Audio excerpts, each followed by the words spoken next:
Kurt Bardella is a Democratic commentator. Formerly, he worked at Breitbart, and he joins me now. Hi, Kurt. Hey, Carol. So, Kurt, I'm looking for perspective here. Steve Bannon once said, darkness is good. Dick Cheney, Darth Vader, Satan, that's power.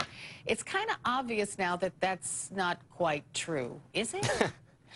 No, I think that for all of the bravado and rhetorical imagery that Steve was fond of using, at the end of the day, that's exactly what his undoing was. You know, this belief that he was this larger-than-life, dark character that could wield mystical powers and manipulate the president and the media and the Republican base.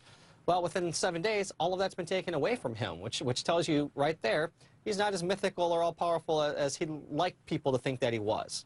There are many people in this country, though, Kurt, that think American politics right now is all about darkness and Darth Vader and secret, I don't know, controversies and conspiracy theories. Is that true, or is that just the narrative that Steve Bannon helped to paint? And have we moved past that? And is it really not true?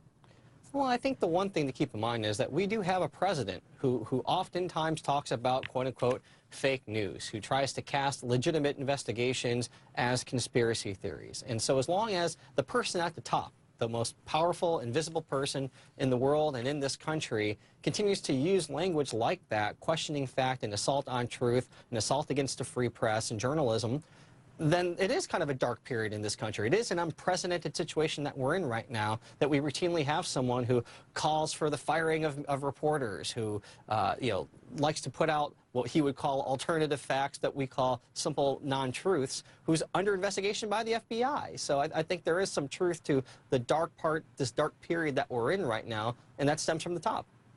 Well, interestingly, President Trump yesterday, he seemed to make an effort to show that there is light in the government. He can play nice with Democrats and Republicans. Is that a sign that he wants to turn away from this darkness, as in, you know, as in embracing white nationalism, for example, and what some call racist immigration efforts? Does he want to, like, turn the page and get people to see that he can work and play nice with both Democrats and establishment Republicans, and be effective for all Americans? You know, it was interesting yesterday, and really it looked like he was playing the role of President of the United States for 55 minutes, but you flash forward just to today, and he unleashed a tweet storm, again, going after Senator Feinstein, going after the Russia Mueller investigation, talking about how that's, you know, a conspiracy theory and how everyone knows it's not real. So within 24 hours, again, it's that Jekyll and Hyde presidency, and unfortunately for the American people, most of the time the other side wins out. Twitter Trump is the real Trump.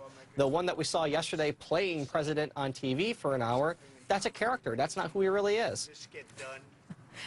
So I guess my final question would be, everybody thought that Bannon shaped President Trump's message as president, that Steve Bannon is the person who you know, developed this Jekyll and Hyde persona of Mr. Trump. But was everything about Steve Bannon a myth? You know, I do think that in the beginning, as Trump was a political candidate really for the first time, was entering this new terrain, Steve played an instrumental role in shaping the Trump rhetoric, the Trump campaign. You know, obviously his early days in the White House, I don't think anyone can dispute that he was a major presence. As much as President Trump would try to have you believe that he wasn't, he was his campaign manager, essentially. He was the chief strategist. He did lay the groundwork for a lot of what ended up becoming Trumpism. What we know now is that without Bannon, Trump is still Trump.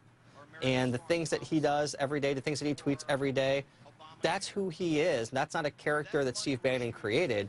I just think that Steve, in the beginning, helped channel and focus that part of Trump, and what we have now is what we're left with.